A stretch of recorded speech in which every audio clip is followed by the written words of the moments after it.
If men could menstruate, menstruation would be an enviable, boast-worthy masculine event. Men would brag about how long and how much. Boys would mark the onset of menses that long for proof of manhood with religious rituals and stag parties. Congress would fund a National Institute of Dysmenorrhea to help stamp out monthly discomforts. Sanitary supplies would be federally funded and free. That was said by Gloria Steinem in 1978, and in 2021, we're still dealing with this problem today. Welcome to Period Action Day.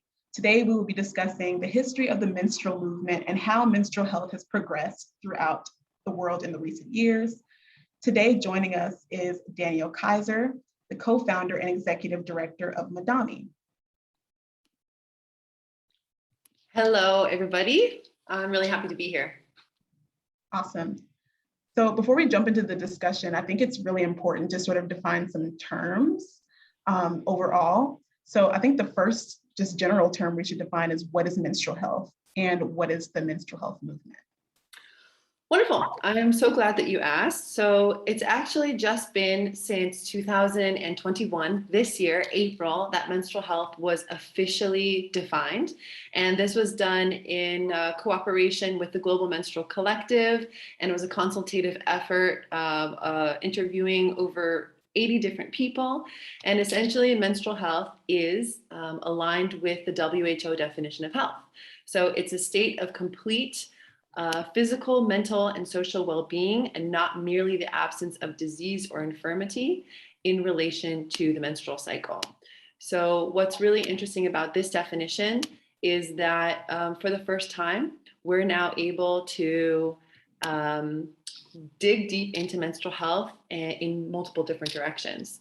So what I mean by that is that menstrual health now has, just diving into my presentation here, achieving menstrual health implies that all of these different people who experience periods should be able to have 5 areas: information about the menstrual cycle, materials, facilities, and services to care for their body. And that includes being able to change menstrual materials and hand washing facilities.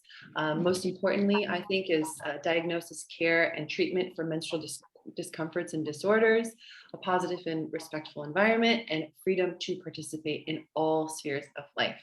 What's so crucial about this definition of menstrual health is that it includes everything that period poverty advocates are working on, menstrual equity advocates are working on, from both the global South and the global North, developing economies and developed economies. And this serves as a real kind of umbrella for advocacy to move the issue forward. You asked about the menstrual movement in particular, and the menstrual movement is essentially everyone everywhere who's working to make menstruation and menstrual health and the menstrual cycle matter. This is a screenshot of our map from the Menstrual Health Hub. We have over 885 organizations that in some way, shape, or form are working on periods worldwide.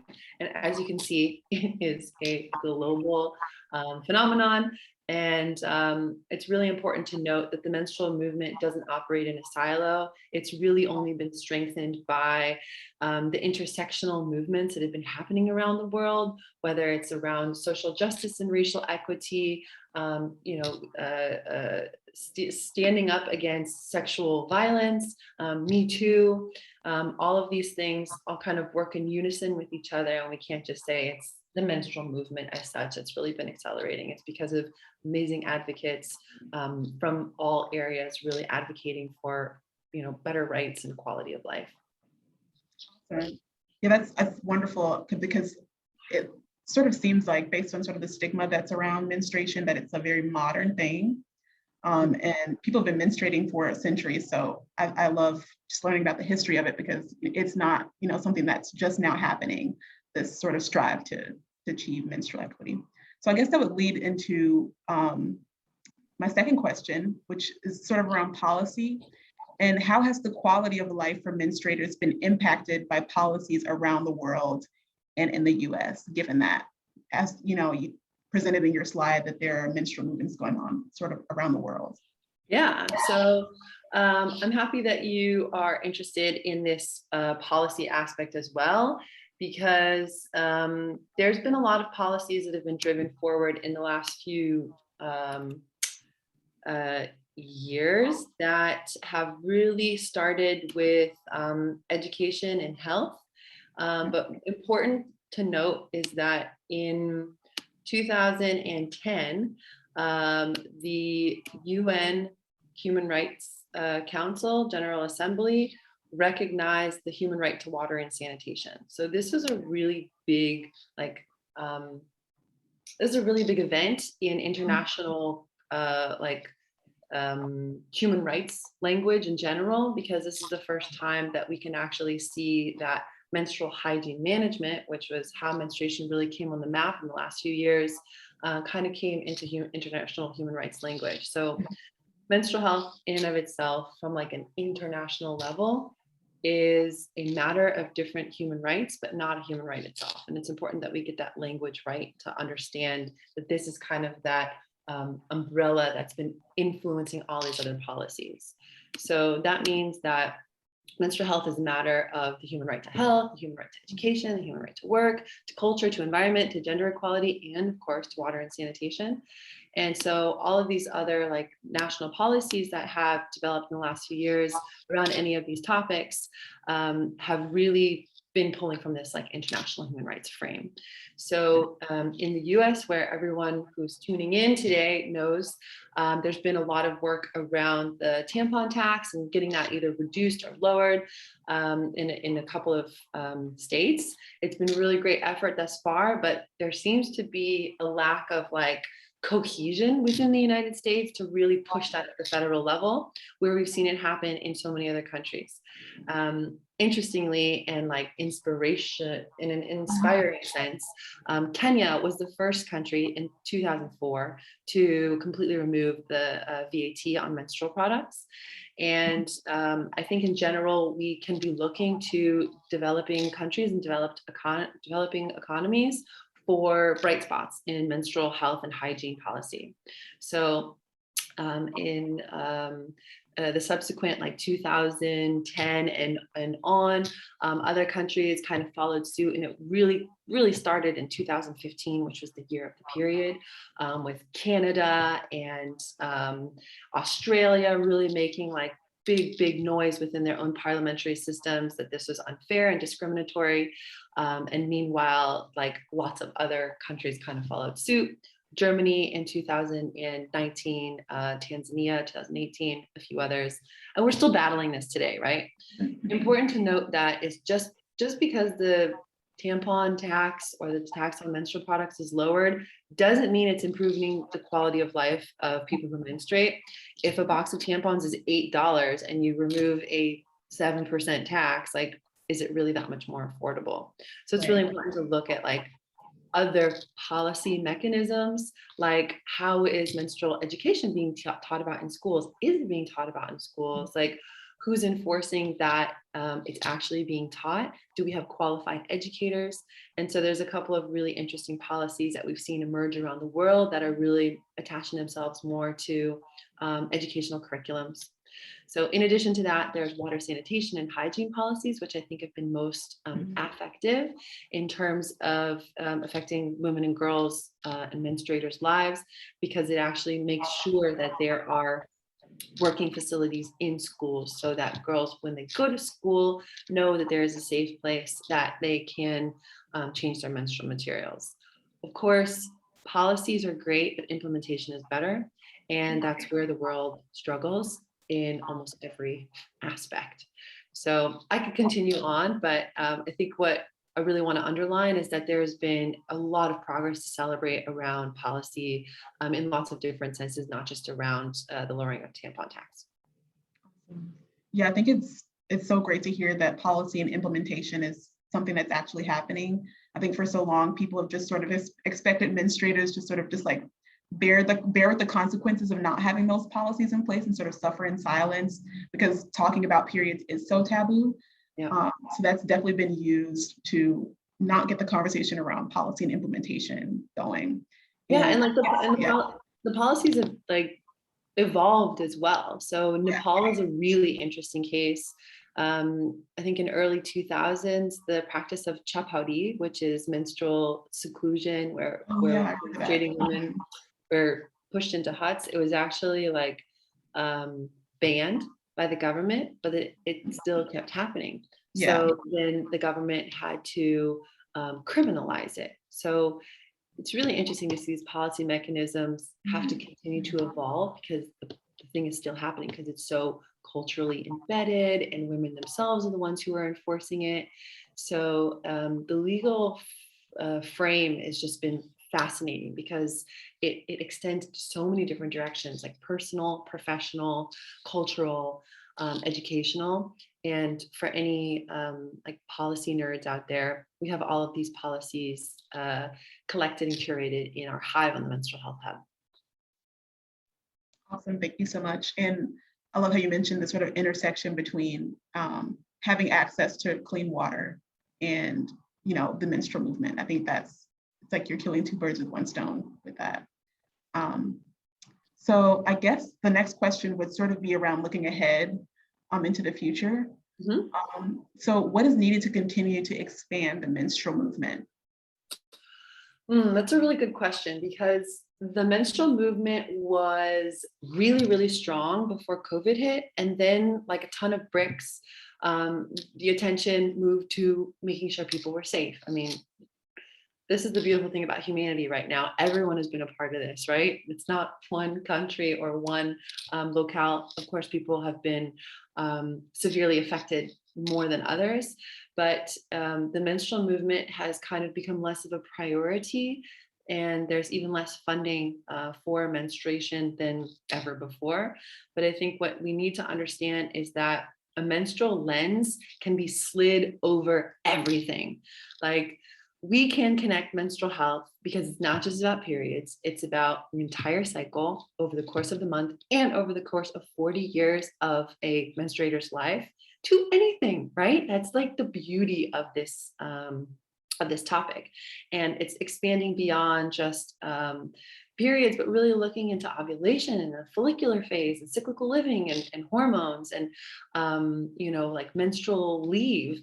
So all of these different areas or all these different intersections make it easy for you as an advocate to be able to slide a menstrual lens over anything and argue that it needs to be integrated into conversations about violence against women, conversations around menopause, conversations about almost anything. So continuing to just integrate periods and menstrual health where possible, and get creative about it too. I think that's how we can expand the movement. That's so awesome that, that the sort of juxtaposition of for so long not being able to really discuss periods, but knowing how they intersect with so many aspects of society is like super interesting. And would you mind talking a little bit about your organization and what you guys do, and as far as like how you guys, are part of the menstrual movement? Sure, absolutely. So the Menstrual Health Hub is the world's first digital resource base and matchmaking platform for people working on menstrual health and those interested in it. Okay. So we have mhhub.org, which is a community of purpose, as we call it, that has over 880 organizations in every part of the world working on menstruation in some way, shape, or form. And also just like individual users and enthusiasts, researchers who have taken an interest in wanting to learn more about menstrual health. There's a resource database of 1,600 different curated resources around research, education, policy, and innovation. And this is meant to be kind of an essential space to hold people and hold the movement in general. We can't really like move forward on social justice unless there's an actual field and a sector that's there to like have people go to and check out research, check out educational approaches. So we really serve as kind of this glue that is enabling the movement to grow so strong. We've been involved with a lot of different advocacy efforts around the world to move the needle on menstrual health. We're part of the official definition. And Marami has kind of emerged out of the Menstrual Health Hub as we rebranded this year. Marami is our social innovation agency that's focused on gender, menstrual, and female health. And we've become more of consultants and influencers in the space in terms of working with corporates and investors to move more money into menstrual health or do innovation around menstrual health in a more women-centered design way. So our work spans across the globe and across the public and the private sector. And it really is predicated on the notion that menstrual health and the menstrual cycle are the entry point to female health across the life cycle. And if we can't get this right, then there's no way we're going to get other things right that necessarily happen in a female or menstruating body's life, right? Whether it's around experiencing pleasure or body confidence or fertility, abortion, miscarriage, breastfeeding, menopause, all these things that maybe will happen along the life of a menstruator or a person with a uterus really takes on a lot more meaning if they actually understand what's going on with their bodies, that the period is nothing to be ashamed of, that it's actually a vital sign that can help them like navigate the ebbs and flows of like emotional, spiritual, physical well-being. It's just like an instrumental tool that is like core for enabling us to get to a more gender equal world. And that's really what we want to do is keep pushing that so that we can all live our best lives and thrive and not have periods be reasons to hold us back.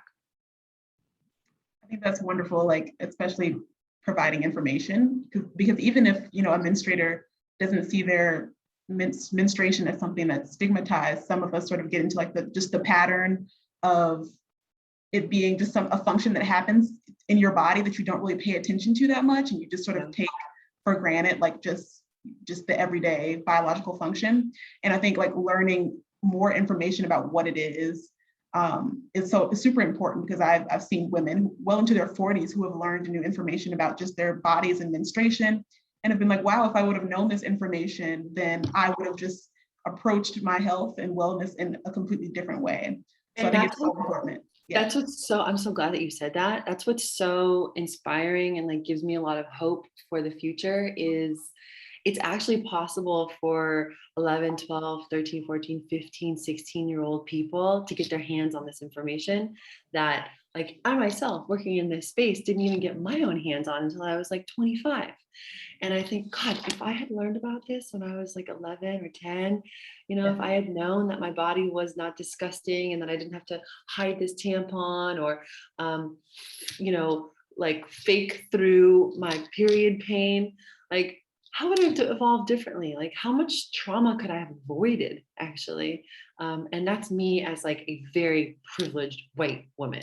Like have to think about how much different the experiences are in different socioeconomic contexts where there is a lot less privilege and access to information, supportive social environments, trusted contact points, and of course, the period products to manage the needs. Exactly. And I guess that sort of leads into my last question, sort of our final discussion point, which is where can people learn more and research about just the menstrual movement, education, policies, or innovations around the world that contribute to menstrual wellness in general? They can go to mhhub.org. This is our newly launched community platform and community of purpose. We just launched it 2 weeks ago, actually, after working on it for the past 5 years, really turning it from like a static website into, a really lively community platform where people can be matched based on how they can contribute to the movement and what they're looking for. So we're really excited to have everyone who's interested in menstrual health get on board, see who else is working in the world, because I think one of the things that makes me sad is seeing when people are replicating efforts and really doing the exact same thing when they could be collaborating and not competing for resources, right? There's like enough periods to go around that we don't have to compete for the attention of individuals. And also like The idea of informed choice is really important too, not competing for the attention of a menstruator to use this product or that one. Hey, like menstruators should be excited about using that product, that product, that product, that product whenever they want to, if they can afford those things and they're made accessible to them. So come on down to the MH Hub, where everything is free and accessible. We have a couple of social projects on there that are really exciting. One of them called Decolonizing Menstrual Health, which is all around holding space for traditionally marginalized menstrual health leaders, particularly in the US and also in Canada, and looking at how we can re-indigenize the menstrual health sector with traditional beliefs or practices or ideas that kind of are free of or decolonized from this traditional lens that many people have been learning about menstrual health through. So yeah, I am also a resource in and of myself. Like people are welcome to contact me. I am extraordinarily enthusiastic, almost to a fault, about periods and menstrual health, and love to help people when they're seeking something or want to get connected to someone who could help them with something. That's so awesome. Thank you so much for joining us today and giving us your pearls of wisdom about just menstruation in general. And thank you for being a part of just contributing to the data and the database that Madame has as far as like menstruation around the world and policies and things like that. So yeah, and thank you to our audience for joining on 7 Period Action Day. Please stay connected. And as Danielle mentioned, if you have any questions or if you want to get involved in the menstrual movement, Madame is a great place to start. So, and yes, the info is going to be in the bio of this video. So thank you so much and have a wonderful day. Have a wonderful day. Thank you. Bye. Bye.